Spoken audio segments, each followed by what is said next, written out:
الحمد لله نحمده ونستعينه ونستغفره ونعوذ بالله من شرور أنفسنا ومن سيئات أعمالنا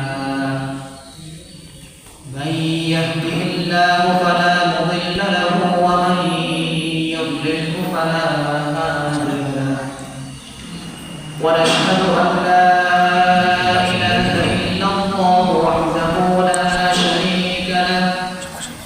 ونعوذ بالله من شرور أنفسنا ومن سيئات أعمالنا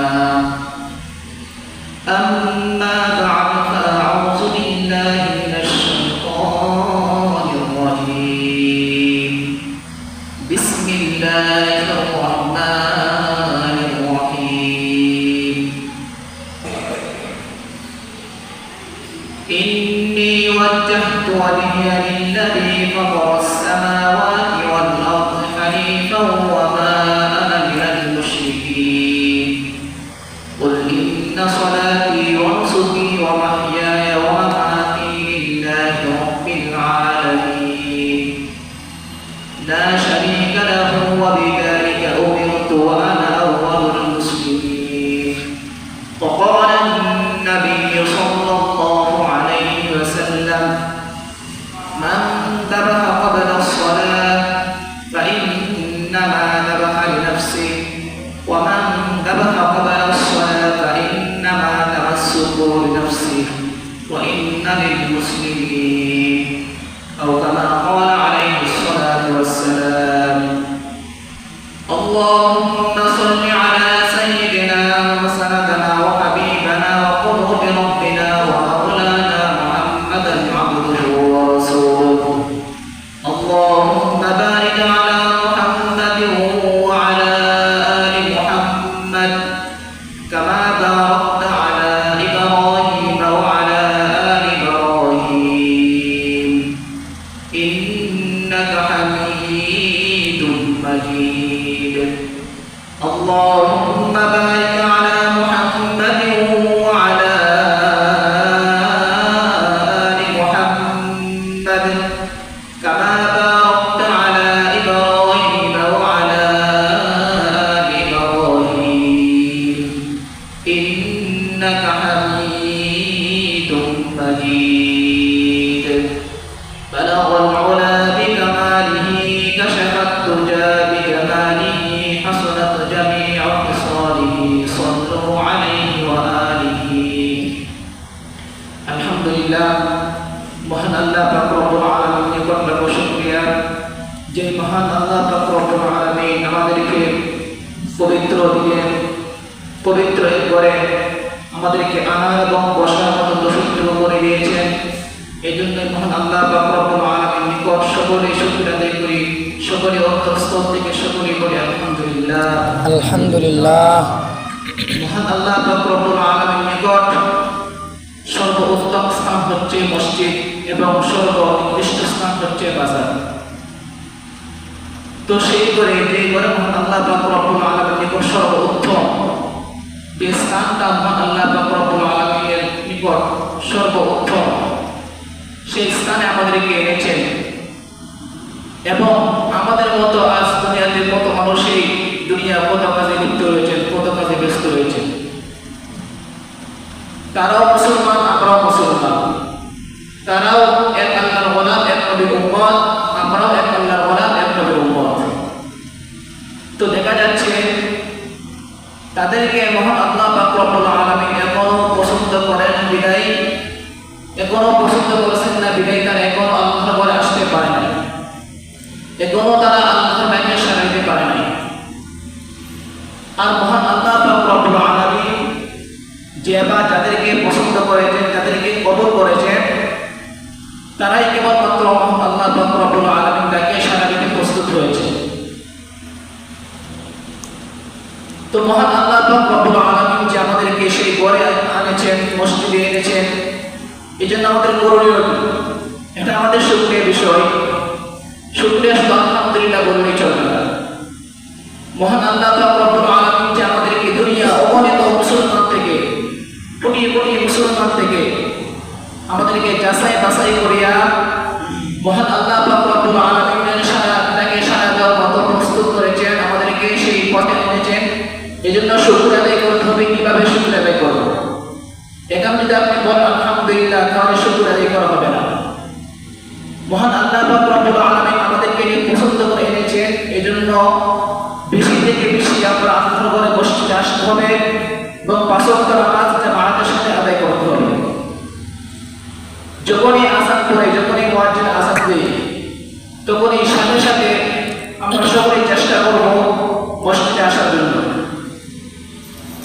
মহান আল্লাহ পাক রব্বুল আলামিন কোরআনের মধ্যে ইরশাদ করেছেন, যখন জুমার দিনে আযান হয়, তখন আযান দেওয়ার সাথে সাথে যারা দোকানদারে থাকে, যারা ক্রয় বিক্রয় করে, সমস্ত কাজ ফারিক করে তোমরা তাড়াতাড়ি, অতি তাড়াতাড়ি মসজিদে এসে যাও। মহান আল্লাহ পাক রব্বুল আলামিন কোরআনের মধ্যে ইরশাদ করেছেন। সব দিক থেকে মহান আল্লাহ পাক রব্বুল আলামিন আমাদেরকে পছন্দ করেন, আমাদেরকে মহব্বত করেন। মহান আল্লাহ পাক রব্বুল আলামিন আমাদেরকে ভালোবাসেন বিদায় আমরা আল্লাহর ঘরে আসতে পেরেছি। আর যাদেরকে কোনো মহব্বত করে নাই, কবুল করে নাই, তারা এখনো আল্লাহর ঘরে আসতে পারে না। ঠিক তেমনি ভাবে বিভিন্ন কাজে, সব কাজের মধ্যে মহান আল্লাহ পাক রব্বুল আলামিন আমাদেরকে শ্রেষ্ঠত্ব দিয়েছেন, আমাদেরকে মহব্বত করেছেন। একটু খেয়াল করে দেখবেন, অনেকেই গত বছর কুরবানি ঈদের আগে অনেকেই দুনিয়াতে ছিল, কিন্তু আজ অনেকেই দুনিয়া থেকে চলে গিয়েছে। ইচ্ছা করলে মহান আল্লাহ পাক রব্বুল আলামিন ইচ্ছা করলে আমাদেরকে এই দুনিয়া থেকে উঠিয়ে নিতে পারতেন, কিন্তু মহান আল্লাহ পাক রব্বুল আলামিন আমাদেরকে এখনো জীবিত রেখেছেন। এই জন্য মহান আল্লাহ পাক রব্বুল আলামিন শুকর আদায় করা দরকার। আমাদেরকে মহান আল্লাহ পাক রব্বুল আলামিন যেভাবে দুনিয়াতে প্রেরণ করেছেন, আজ যারা দুনিয়া থেকে বিদায় নিয়েছেন তাদেরকে তেমনি ভাবে দুনিয়াতে প্রেরণ করেছেন। আমরা এক পায়ের গর্ভের ভিতর থেকে এসেছি, তারাও এক পায়ের গর্ভের ভিতর থেকে এসেছে। তারাও ছোট ছিল, আমরাও ছোট ছিলাম। তারাও বড় হয়েছে, আমরাও বড় হতে যাচ্ছি। কিন্তু দেখা যাচ্ছে যে যারা দুনিয়াতে চলে গেছে, তারা অনেকেই আমাদের থেকে ছোট ছিল, আবার অনেকেই আমাদের চেয়ে বড় ছিল। তো মৃত্যু যখন আসে, যার মৃত্যু কখন হয় সেটা কেউ বলতে পারে না, সেটা একমাত্র আল্লাহ পাক রব্বুল আলামিন বলতে পারে। মৃত্যুটা হলে কে বুড়া, কে জওয়ান, কে যুবক, কে যুবতী, কে সুস্থ, কে অসুস্থ, সেগুলো দেখে মৃত্যু হয় না। যার হাত যতটুকু আছে ততটুকু ভিতরে এসে মৃত্যুবরণ করে। মহান আল্লাহ পাক রব্বুল আলামিন আমাদের সকলকে আল্লাহর দ্বীনের পথে আল্লাহর ডাকে সাড়া দেওয়ার মতো তৌফিক দান করুন। তার মাঝে তো সামনে কোরবানি আসছে, সেই কোরবানি সম্পর্কে মহান আল্লাহ পাক রব্বুল আলামিন কোরআনের মধ্যে ইরশাদ করেছেন, قل إن صلاتي ونسكي ومحياي ومماتي لله رب العالمين لا شريك له وبذلك أمرت وأنا أول المسلمين। قل إن صلاتي মহান আল্লাহ পাক রব্বুল আলামিন বলে দিয়েছেন মুসলমানদেরকে, قل إن صلاتي ونسكي ومحياي ومماتي لله رب العالمين।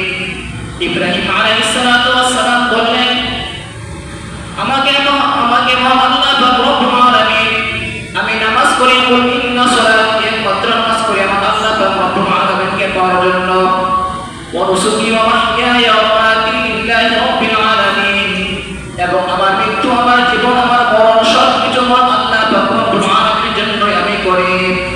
লা শারীকা লাহ, যার কোনো শরীক নাই, ওয়াবিযালিকা উমিরতু আনা আউয়ালুল মুসলিমিন, এবং যিনি আমাদেরকে মুসলমানের সাথে সম্পৃক্ত করেছেন। মহান আল্লাহ পাক রব্বুল আলামিন আমাদেরকে এত নিয়ামত দিয়েছেন, এত নিয়ামত দিয়েছেন যা অন্য কোনো মাখলুককে মহান আল্লাহ পাক রব্বুল আলামিন এত নিয়ামত দেয় নাই। আমাদেরকে যে শ্রেষ্ঠত্ব দিয়েছেন, অন্য কোনো মাখলুক এরকম শ্রেষ্ঠত্ব দেয় নাই। আমাদেরকে যে শক্তি দিয়েছেন, অন্য কোনো মাখলুক এরকম শক্তি দেয় নাই। আমাদেরকে মহান আল্লাহ পাক রব্বুল আলামিন যে সৌন্দর্য আকৃতি দিয়েছেন, অন্য কোনো মাখলুক এরকম সৌন্দর্য আকৃতি দেয় নাই। আমাদেরকে মহান আল্লাহ পাক রব্বুল আলামিন যে শান্তিতে রাখতেছে, অন্য কোনো মাখলুক এরকম শান্তিতে রাখে নাই। মহান আল্লাহ পাক রব্বুল আলামিন আমাদেরকে এমন একটি ধর্মের মধ্যে আমাদেরকে জন্মগ্রহণ করেছেন।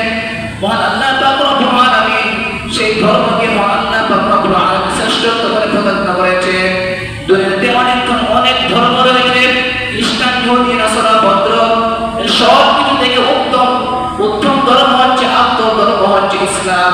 সেই ইসলামকে মহান আল্লাহ পাক রব্বুল আলামিন আমাদেরকে জন্মগ্রহণ করেছেন। মহান আল্লাহ পাক রব্বুল আলামিন ইচ্ছা করলেন, তিনি ইখতিয়ার করলে আমাদেরকে ইহুদি করে জন্ম নিতে পারতেন, তিনি ইচ্ছা করলে আমাদেরকে ইহুদি করে জন্ম নিতে পারতেন, আবার ইচ্ছা করলে মুসলমানের ঘরে জন্ম না দিয়ে আমাদেরকে কাফের মুশরিক বেঈমানদের ঘরে জন্ম নিতে পারতেন। মহান আল্লাহ পাক রব্বুল আলামিনের এরকম শক্তি রয়েছিল, মহান আল্লাহ পাক রব্বুল আলামিনের এরকম শক্তি আছে, কিন্তু মহান আল্লাহ পাক রব্বুল আলামিন আমাদেরকে মেহেরবানি করিয়া, আমাদেরকে পছন্দ করিয়া, আমাদেরকে কবুল করিয়া মহান আল্লাহ পাক রব্বুল আলামিন আমাদের সকলকে মুসলমানের ঘরে জন্ম দিয়েছেন। তারা হাজির শুধু তাই নয়, আমাদেরকে এমন এক দেশে জন্ম দিয়েছেন যে দেশে হাজার হাজার হাফেজ কোরআন রয়েছে, যে দেশে হাজার হাজার কওমি মাদ্রাসা রয়েছে। মহান আল্লাহ পাক রব্বুল আলামিন আমাদেরকে এই দেশে জন্ম না দিয়ে বেঈমান মুশরিক কাফেরদের দেশে আমাদেরকে জন্ম দিতে পারবেন। আজ আপনি একটু খেয়াল করে দেখেন না, আমাদের মতোই কত মানুষ, কত মুসলমান, এই ফিলিস্তিন মুসলমানরা কতবার কাটছে মুশরিকদের কাফেরদের হাতে। ইচ্ছা করলে তিনি আমাদেরকেও মুশরিকদের কাফেরদের হাত থেকে আমাদেরকে সেই জুলুমের নির্যাতন করতে পারবেন, কিন্তু না, মহান আল্লাহ পাক রব্বুল আলামিন আমাদেরকে এরকম নিরাপদ রাখছে যা শুকর আদায় করে আমরা পারবো না কখনো। তারা হাজির, কাজে আমরা সকলে চেষ্টা করবো মহান আল্লাহ পাক রব্বুল আলামিনের ডাকে সাড়া দেওয়ার জন্য। মহান আল্লাহ পাক রব্বুল আলামিন কোরআনে যা বলেছেন তা যেভাবে মানতে পারি, আল্লাহ রাসূল সাল্লাল্লাহু আলাইহি ওয়াসাল্লাম হাদিসে অনুযায়ী যেভাবে জীবনকে পরিচালনা করতে পারি, মহান আল্লাহ পাক রব্বুল আলামিন আমাদেরকে সংক্ষিপ্ত জীবন দিয়ে এই দুনিয়াতে প্রেরণ করেছেন, অল্প সময় দিয়ে আমাদেরকে দুনিয়াতে প্রেরণ করেছেন, আমাদেরকে কেবলমাত্র পরীক্ষা করার জন্য দুনিয়াতে প্রেরণ করেছেন। আমরা ইচ্ছা করলে এই দুনিয়াতে চিরস্থায়ী থাকতে পারবো না, ইচ্ছা করলে আমরা এই দুনিয়াতে আজীবন থাকতে পারবো না। আমাদের মতো কত মানুষ দুনিয়াতে আসছিল, কিন্তু দেখা যাচ্ছে তারা দুনিয়াতে চলে গেছে। আমাদেরকে কি নিশ্চয়তা আছে আমরা দুনিয়াতে বাঁচবো? হতে পারে এরপর কিংবা 2 দিন পর কিংবা 1 বছর পর কিংবা কয়েক বছর পর তোমার আল্লাহ পাক রব্বুল আলামিনকে আমরা সাড়া দিতে হবে। মহান আল্লাহ পাক রব্বুল আলামিন আমাদেরকে এই দুনিয়াতে পাঠানোর উদ্দেশ্য হলো কেবলমাত্র পরীক্ষা করার জন্য, আর সেই পরীক্ষা ফল যে ভালো করবে তার জন্য মহান আল্লাহ পাক রব্বুল আলামিন পুরস্কৃত রেখেছেন জান্নাত। আর যে বাজার আল্লাহ কোরআন রাসূল হাদিস অনুযায়ী জীবনকে পরিচালনা করবে না, যে বাজার আল্লাহ পাক রব্বুল আলামিন বিধিবিধান মতো জীবনকে পরিচালনা করবে না, আমার আল্লাহ পাক রব্বুল আলামিন ওই ব্যক্তির প্রতি, ওই লোকের প্রতি, ওই মানুষের প্রতি অসন্তুষ্ট থাকবেন।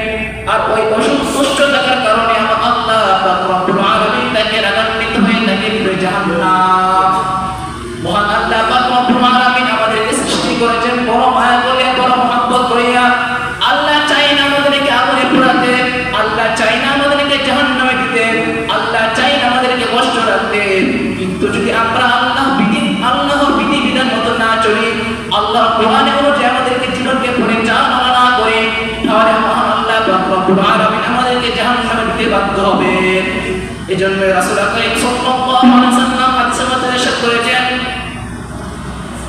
মাংস মাতানাজা, অর্থাৎ তোমরা অনর্থক কথাবার্তা থেকে বিরত থাকো, তোমাদের জবানকে হেফাজত রাখো। ওয়াকালান নবী সাল্লাল্লাহু আলাইহি ওয়াসাল্লাম, আল্লাহ রাসূল সাল্লাল্লাহু আলাইহি ওয়াসাল্লাম হাদিসে মধ্যে আরো ইরশাদ করেছেন, মান সালিমাল মুসলিমুনা বিল লিসানিহি ওয়া ইয়াদিহি ওয়াল মুহাজিরু মান হাজারা মা আল্লাহু আন। আল্লাহ রাসূল সাল্লাল্লাহু আলাইহি ওয়াসাল্লাম হাদিসে মধ্যে ইরশাদ করেছেন, তোমাদের হাত, তোমাদের মুখ অন্যের কাছ থেকে বিরত থাকো, তোমরা অন্যের গোপন থেকে বিরত থাকো, অন্যের সমালোচনা থেকে তোমরা বিরত থাকো। এখন বলতে পারেন হুজুর কিভাবে অন্যের সমালোচনা থেকে বিরত থাকবো? আল্লাহ রাসূল সাল্লাল্লাহু আলাইহি ওয়াসাল্লাম বলেছেন, সালিমাল মুসলিমুনা বিল লিসানিহি ওয়া ইয়াদিহি, তোমাদের জিহ্বাকে হেফাজত করো, তোমাদের হাতকে হেফাজত করো। আল্লাহ রাসূল সাল্লাল্লাহু আলাইহি ওয়াসাল্লাম হাদিসের মাধ্যমে এটাই বুঝিয়েছেন, সালিমাল মুসলিমুনা বিল লিসানিহি, তোমাদের জিহ্বাকে হেফাজত করো। আর আমরা আমাদের জিহ্বাকে হেফাজত রাখবো একমাত্র এভাবে, আমরা যদি অন্য কোনো ব্যক্তি, অন্য কোনো আমার মুসলমান ভাই যদি কোনো দোষ করে, কোনো খারাপ কোনো কাজ করে, তাহলে আমরা সেই দোষটা অন্য কোনো মুসলমান জীবন আমরা বর্ণনা করবো না। যদি বর্ণনা করি তাহলে একটা জীবন কারণ হলো, আর সেই জীবন করার কারণে আল্লাহ পাক রব্বুল আলামিন আমাদেরকে জাহান্নামে দিবেন। লা ইয়াদখুলুল জান্নাতা ক্বাত্তাতুন, আল্লাহ রাসূল বলেছেন হাদিসের মধ্যে, লা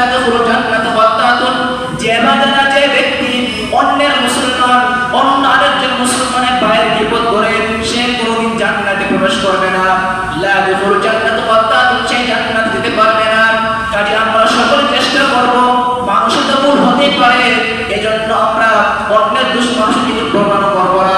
আওয়ালুন নাস, প্রথম মানুষের প্রথম ভুল, আমিও মানুষ, সৌত মানুষ, আমি যেরকম এক আল্লাহর গোলামের নবীর উম্মত, সব এক আল্লাহর গোলামের নবীর উম্মত, আমাদের যেরকম অধিকার রয়েছে তারও এরকম অধিকার রয়েছে।